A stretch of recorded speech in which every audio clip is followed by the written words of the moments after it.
What's going on, ladies and gentlemen? This is your boy, Mr. CJ Talk Sports. I am with my good friend, Mr. Jayden the Champ, aka Jayden from the LGC Productions. He is here on my channel to discuss some topics that I have laid out for you, my grateful audience. Jayden, before we get started, how are you, my friend?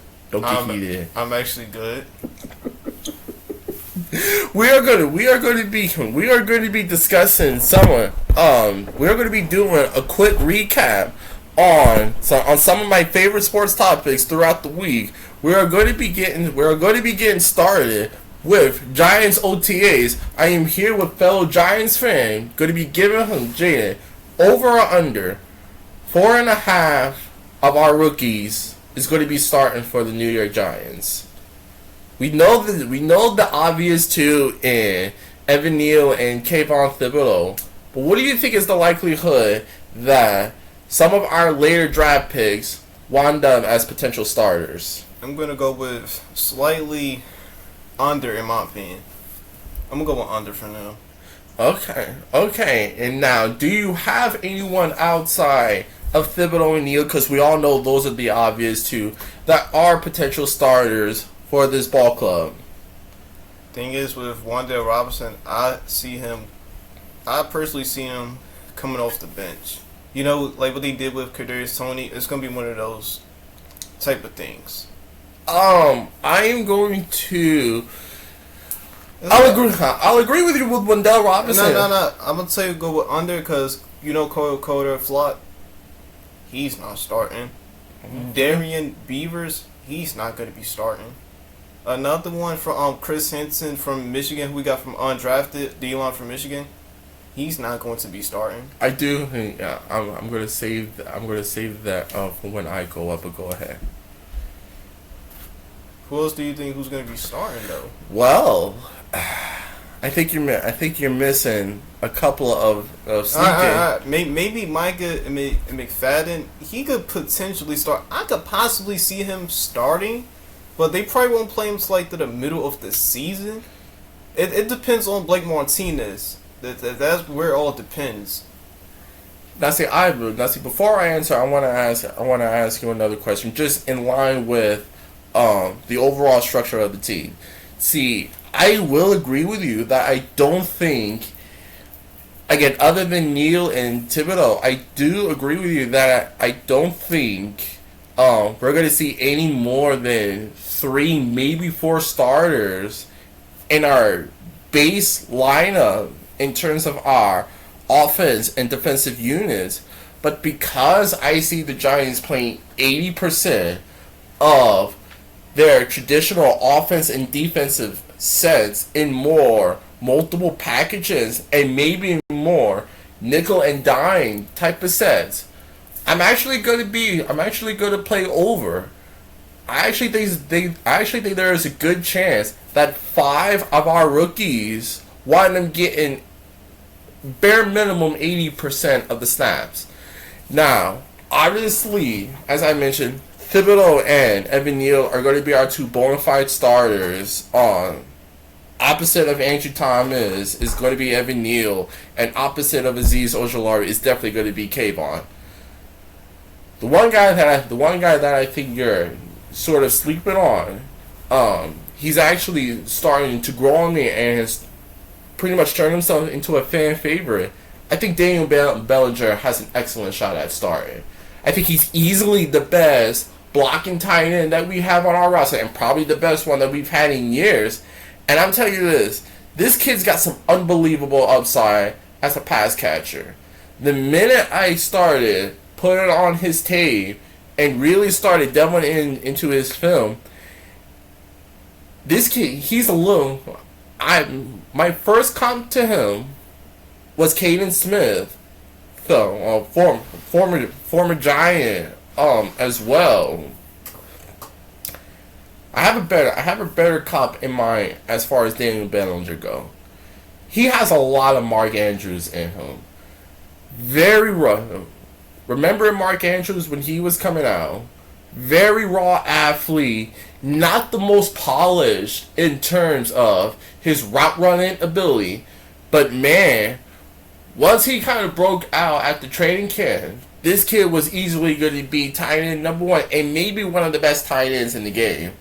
I think Daniel Bellinger has that same level of upside.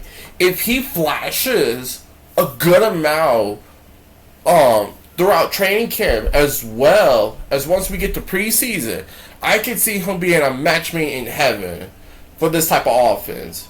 Because as we both know, this offense is going to be more as to spread it out, let Daniel nickel and dime his way down the field, as well as take some shots deep.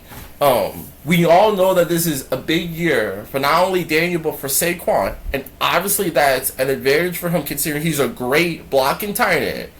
I'm gonna say Daniel Bellinger starts out the year as our tight end number one. My number two guy, and again, this goes back to us playing more of a nickel and dime set. I actually do think Dan Belton has a fair shot. Not at starting. I don't see him starting over Julian Love or obviously Xavier.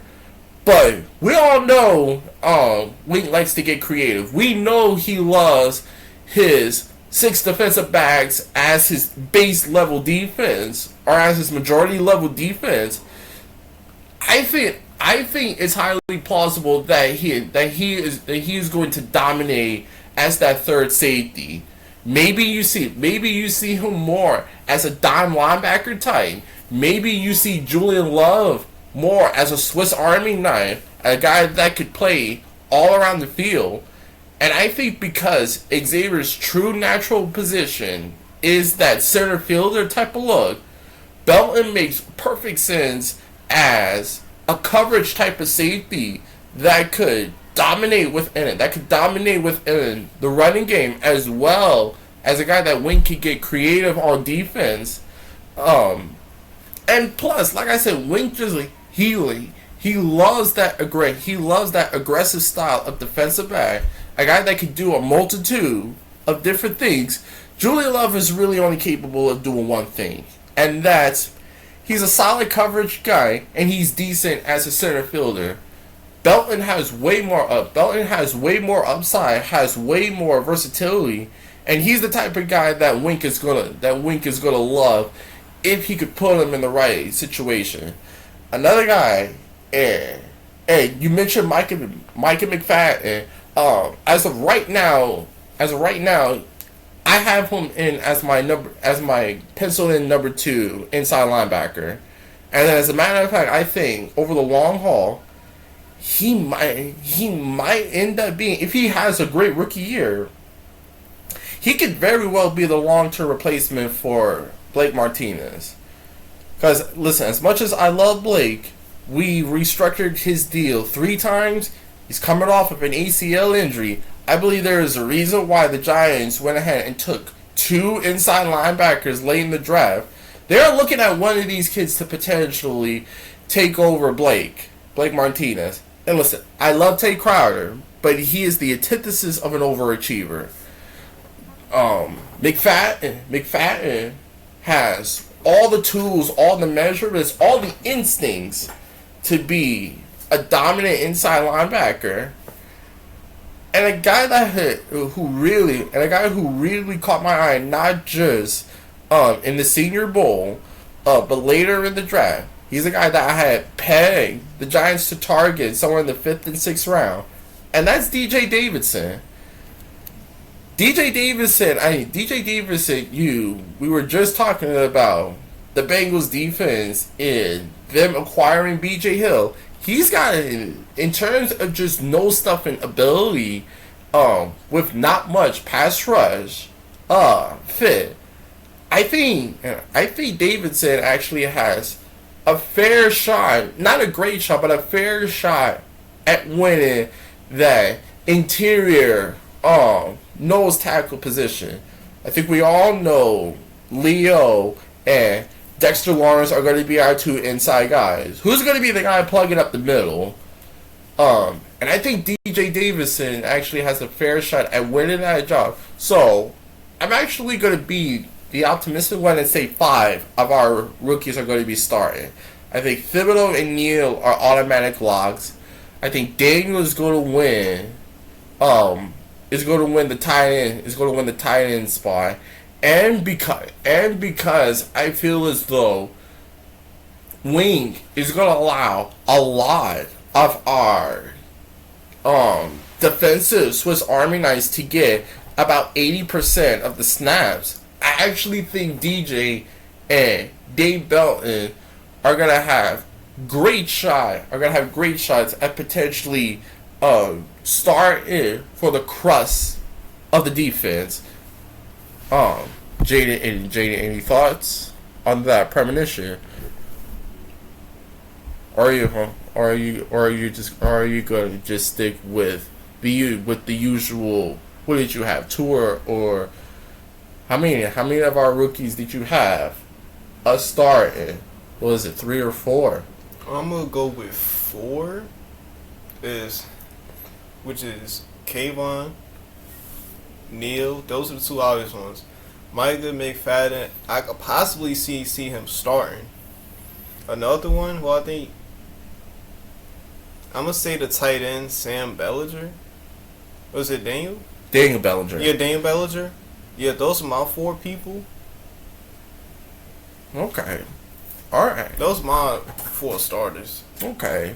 Fair bet. But we're actually going to be discussing this more on the LGC Productions with Logan and Zion Zenith. So please be sure to catch me and Jayden on the LGC Productions this weekend. Is actually going to be following Game 4 of the NBA Finals, which then leads me to this. Did you meant to say Game 3?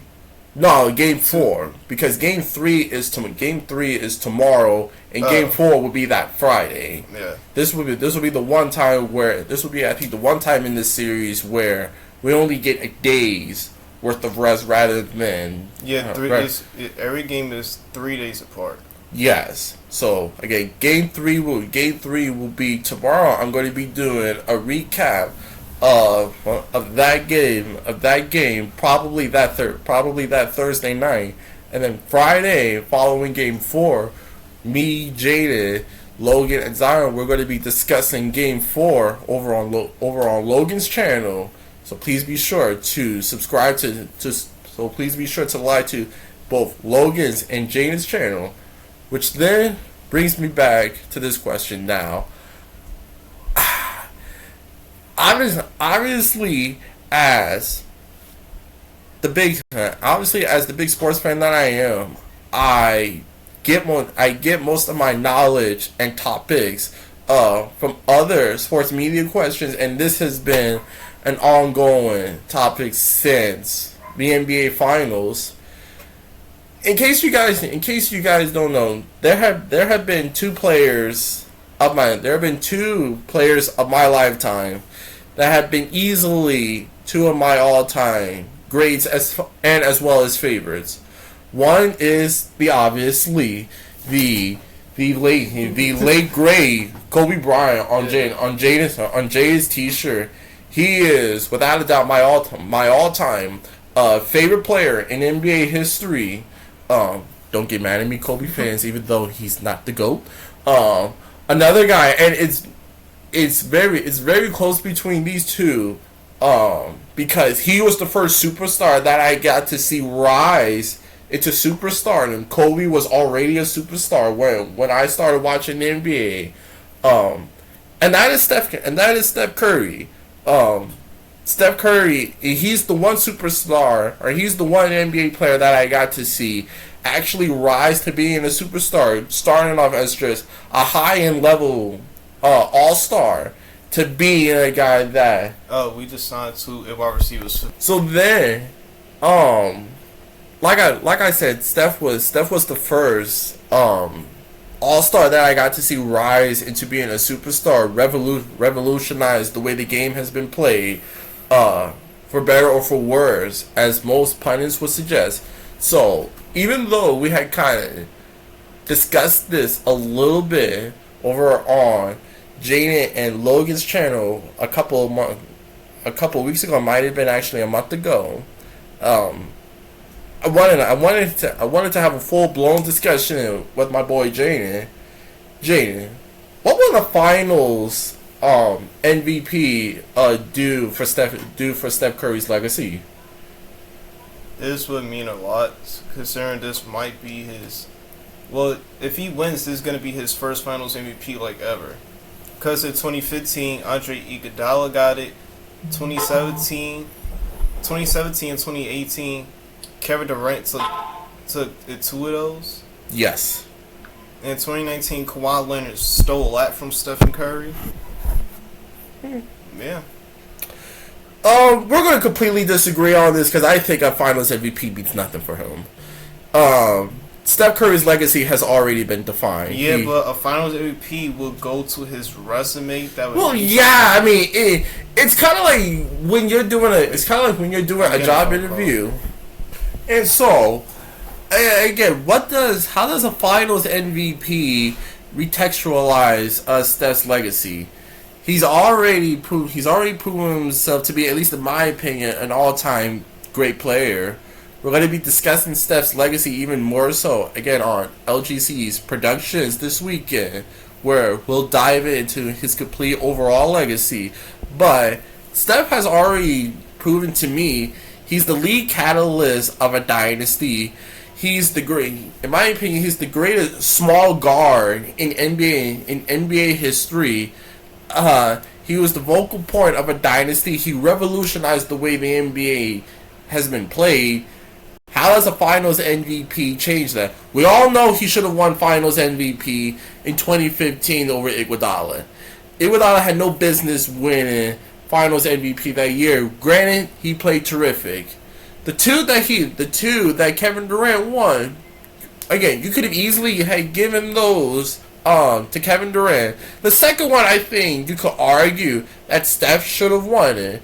And so, again, going back to Kobe, Lakers fans always gave Kobe credit for his 3 championships with Shaq without winning Finals MVP. Like, it's okay to be an all-time great second option on a dynasty. So it's like saying LeBron went in 2012 and 2013 with like the Dwayne Wade. Yeah, exactly. Like, if Steph already had a Finals MVP under his wing, just like D Wade did, would we be considering Steph's legacy as a disappointment? Absolutely not.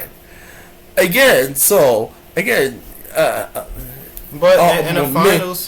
in the finals, most finals, Curry usually doesn't show up like that. Kevin Durant carried those. Hold on. Let me stop you right there. Kevin Durant was unbelievable throughout that finals, and I give him crazy amounts of credit. But let's not act like offense wasn't built around Steph, because it was. Everything about that Warriors offense revolved around Steph. Kareem won multiple Finals MVPs. I think he won one with the Showtime as part of the Showtime Lakers. But who was the engine of that entire dynasty? It was Magic. Magic was the heart and soul of that Laker dynasty, just like Steph is the heart and soul of the Warriors dynasty. No, I get what you're saying, but yeah. What? I mean, again, look, Stephen Curry is good in the finals, but I feel like he averages 26 points in the finals. That's more than Bird. That's more than Kobe. You're not about to compare Curry to them, though. Did I say he was better than them? No, I'm just speaking facts. I mean, but if Curry was the best player, he would have taken over that finals, though. Okay, yeah. But he had Kevin Durant, so he ain't have to. And Shaq had Kobe. But Shaq was already being Shaq. and Shaq was playing with a bona fide top 5 superstar in Kobe Bryant. Did you not see what Shaq was doing in the paint? Did you not see, Kenny? Did you not see Kobe save a game for the Lakers in which Shaq fouled out? Did you not see when Ron Artest saved Kobe Bryant when he... Every great... Listen, even Batman needs Robin. Okay? Batman is my all-time favorite superhero, but even he needed Robin to save the day sometimes. Not everyone can be Superman or Wonder Woman where they don't need sidekicks. But if it's LeBron, right, when LeBron does it, he gets the most hate out of everyone. When he has somebody like Ray Allen shooting a 3 for him, he gets hate for it, but everybody else can do it and get away with it, right? Listen. Look how unfair that is. Listen. Again, every great player occasionally need someone to quote unquote bail them out. Steve Kerr hit a lot of big shots for Jordan and the Bulls as well as but people forget that, and he also had a Scottie Pippen, a Dennis Rodman. Hello, you're making my point. You're making my point for me. Like people forget in basketball, it's a team game. It's not a single player game. Exactly. But at the end of the day, you still need your superstars to play like a superstar. And for the most part, Steph Curry has played like a superstar come the finals.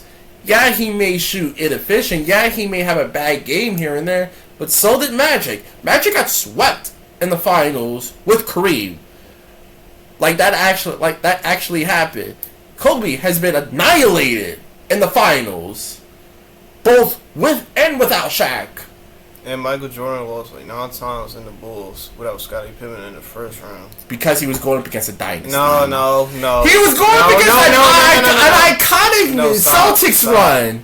Stop. If that was LeBron, y'all would give him all the help. Well, no, yeah, I know most people would, but I'm certainly hell would. LeBron being 4-6 in the finals is just like Jordan being 1-9 in the first round without Scottie. It's literally the same thing. Just because. Wait, hold on. Is all the finals LeBron's his fault? Well, other than the Dallas series. Besides 2011, was any other finals really was his fault? No. Though? No. I recall every single finals. I watched all of them. 2007. He had no. The Cavs had no chance in that series. Yeah, he was going against a Tim Duncan, a Tony Parker. I think Manu Ginobili was there. And this was Greg Popovich being the head coach. They had no chance. It was one of the worst teams to ever get to the finals. But LeBron carried that whole Cavs team. Who did? In 2014 when they lost against the Spurs, Wade's knees were put in. Bosh was out of his prime. Nowhere to where. Them two was nowhere to be found in the finals. And LeBron was averaging 27, I think. Yeah, but it was still a lopsided series. It was still a lopsided series loss. In 2015, Kyrie Irving and Kevin Love got injured throughout the whole finals. Kyrie Irving did play game 1, but he got hurt in overtime, which put him out for the rest of the series. And LeBron still managed to get them into 6 games. 2017, Kevin Durant. Come on now. Kevin Durant, he had to choke a 3-1 lead against Golden State in the Western Conference Finals. After that, that very next series, Steph Curry chokes a 3-1 lead in the NBA Finals, which never been done in NBA history against LeBron James. That's why KD had to join Golden State. And that's also the reason why KD needed to go to the Warriors. Kevin Durant clearly needed help. Clearly, as if he wasn't playing for OKC with James Harden, Serge Ibaka, and Russell Westbrook. What is it? And now, you also had Scott Brooks as a head coach. If that is not enough, I don't know what is. Well, and which then brings me on. This is going to be our final discussion, folks, on the CJ Talk Sports episode. Most people like to quantify me as a Kevin Durant, Kyrie Irving hater. I am not. Okay. At one point, Kevin Durant was my favorite player. As a Celtics fan, I was ecstatic when I found out that Kyrie was going to be coming to Boston. I'm thinking this is going to be a perfect fit. The Celtics desperately need a closer. Tatum and Brown at that point were too young to really take us deep into the playoffs. And Kyrie is a proven playoff performer. Having said all that, and I had this discussion last year with Zion as well as many Kyrie Irving fans.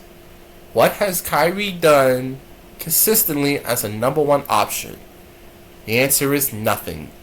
He is a high-end number. He is a high-end number 2 on a title contender. Here's the one thing about the finals in 2016. I know Kyrie Irving did put up 41. He was unbelievable. Yeah, but LeBron carried that whole team. I'm gonna tell you what. LeBron led it every single stat in the category of the NBA Finals. First time in no NBA other history, player have done that, and he was the first player to come back from 3-1 in the finals in NBA history. People tend to forget. Curry choked the 3-1 lead in the finals, but it's okay. A lot of people love to forget. Listen, you know me. I don't forget nothing in basketball. I have a strong memory. I can remember a lot of stuff like this instantly. It just happened yesterday. I don't think it's a matter. I don't think it's a matter of people forgetting. Yeah.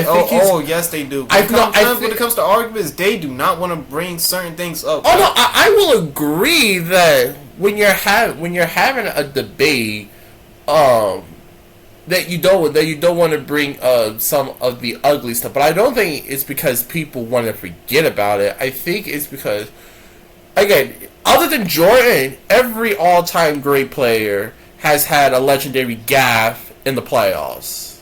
All right, even the best of them. LeBron against Dallas, Magic and Kareem gets him. I know LeBron lost against Dallas that year, right? Mm-hmm. But you also forget Dirk Nowitzki beat Kobe Bryant and Kevin Durant in that same fair, year. But yeah, people just don't want to bring that up. People forget Dirk Nowitzki swept Kobe Bryant in 2011. Jayden. Why don't one doesn't talk about it? Why? Jayden, you and I both know. You and I both know that the Miami Heat were overwhelming favorites to win that finals that year. Listen. At the time, Miami they was trying to just figure out, what the who was going to be taking over what. They was trying to figure out the team. The team wasn't figured out till 2012. Because at 2011, when it was Wade, Bosh, and Brown, they was trying to figure out who was going to be doing what. They haven't had that figured out yet. Jayden. And that was LeBron first finals with the Heat. So yes. That very next year he won back to back. So again. But you still can't deny that it was an undeniable collapse by LeBron. He was running away from the free throw line. He was scared to take big shots. Where was everybody else at? Wade was doing Wade shit. Wade was giving Dallas the business that year. As a matter of fact, I actually think that the fact that the Heat lost that series, and because they put it on LeBron, had the Heat won that series, you know what people have been saying? Oh, the only reason why the Heat won is because D. Wade carried LeBron, and that would have been even a bigger stain on his legacy had the Heat won. Because they lost, and they put the entire blame on LeBron to get better, it forced him to entirely adapt his game and eventually be the undeniable best player in the world at that point. So again, all credit to Dallas. I gave Dallas a fair shot at winning that finals. But if you're gonna tell me that LeBron was gonna average only 19 points in the final 3 games, shooting abysmal down the stretch, running away from the free throw line, all-time gap by LeBron. But again, of course, if Dwayne Wade was the best player on the team, why didn't Dwayne Wade didn't take over then? If that's the case, because a lot of people saying Wade was better than LeBron, so Wade should have took over that finals. He did, but he still needed a crime partner. Where was Dwayne Wade in the fourth quarter? He was Jayden. You're literally about to make me go insane. You're about to make me go back to LeBron hate Trey Ryan. You hate LeBron? I hated him back at that point, but now everybody hates him. Like, who cares? Jayden, there's no way you're gonna sit here and deny that LeBron's epic meltdown in that series wasn't one of the biggest meltdowns for a superstar ever. You could lose a series. While still playing unbelievable. But when you have an all-time meltdown that LeBron did in that finals, that is part of your legacy forever. LeBron has even said it himself that that loss to Dallas messed him up royally. That it forced him to change everything about his game into being the now all-time great player in NBA history. He was already one of the greatest before losing in 2011. No, he wasn't. No, he was already like a top 5 player before even losing. Oh, no. At that point, LeBron was still the best player in the world. But in terms of being all-time great, like in terms of putting him in the same conversation as Bird, as Magic, as Kobe, he was not at that point yet. All-time rankings. Well, no, he wasn't. I know 2011. I know he did bad in the finals, but he was horrible in that finals. What about the other finals he won though? So that automatic. So he automatically gets no credit because of 2011. No, I don't think it's not. Listen, I'm about to call you Zion. Listen, Jayden. I don't think you understand my complete level of appreciation I have towards LeBron. While I may not call him the GOAT, I don't think you're crazy if you think you do. Well, in this era, yes, he is. In this era. Oh, yeah, in this era, but I think in terms of overall, the dude in the middle is the greatest right here. Yes. The dude in the middle. Yes.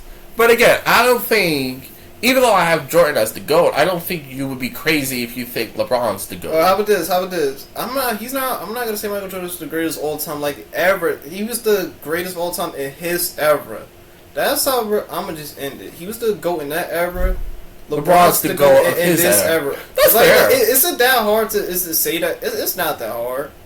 No, that's totally fair. But again, we're gonna get more into this this weekend when we give you guys our top 10 player rankings. But again, going back to Steph for a quick minute. Again, a Finals MVP now doesn't do anything in terms of his all-time legacy. Yeah, no. Steph Curry is the greatest three-point shooter of all time. There's no debate. It's not just and listen, I totally get that. That's the easiest point to make about Steph is that he's the greatest shooter of all time, but he's more than that. He's one of the greatest small guards, if not the greatest small guard in NBA history. He's an all-time great playmaker. He's an all-time great scorer, and he is the identity. He is the vocal point of one of the greatest dynasties of all time. As much credit as I want to give to Kevin Durant in those finals, in this scenario, comparing it to the Showtime Lakers, Kevin Durant is the Kareem of the Showtime Lakers. Steph is the Magic. Totally different players in terms of style, but in terms of who does the center of that offense runs through, it's Steph. Just like the Showtime Lakers ran through Magic, it revolved around his play style, his leadership, his the embodiment of Magic's play style. And James Worthy won a Finals MVP over him, as well as Kareem, if I remember correctly. Does anyone think that those guys were the vocal point of the Showtime Lakers? No, it was Magic. Kobe has 2 Finals MVPs to Shaq's 3. When we look at Laker history as the pivotal piece of that Laker dynasty, who do we talk about? Do we talk about Kobe or do we talk about Shaq? Both. But more so, Well, personally, I talk about Shaq more. Well, I think most older Laker fans would probably say Kobe. Yeah, because you're a Lakers fan. They're gonna automatically go with Kobe Bryant. And again, Shaq has more Finals MVPs over Kobe. And so, again, a Finals MVP here does little to nothing. It's pretty much the icing on the cake. It's the established legacy. I mean, he won 3 championships already, but a Finals MVP to your resume, that means a lot, though. It does, but it does to a degree. It would mean something to think about it. He's never won one. He should already have one. But. Well, guess what? He might get one this year, so. Oh, well, that's going to be all for today's show, guys. I want to thank my fellow friend Jayden the Champ for coming by. You can find his channel at just Jayden the Champ on YouTube. I'm going to be popping on his. I'm going to be popping up on his channel later this weekend to discuss our Logan's and everybody else's fellows top 10. We're going to be discussing more about the NBA Finals and going into training camp with the New York Giants. This is your boy CJ Talk Sports signing off.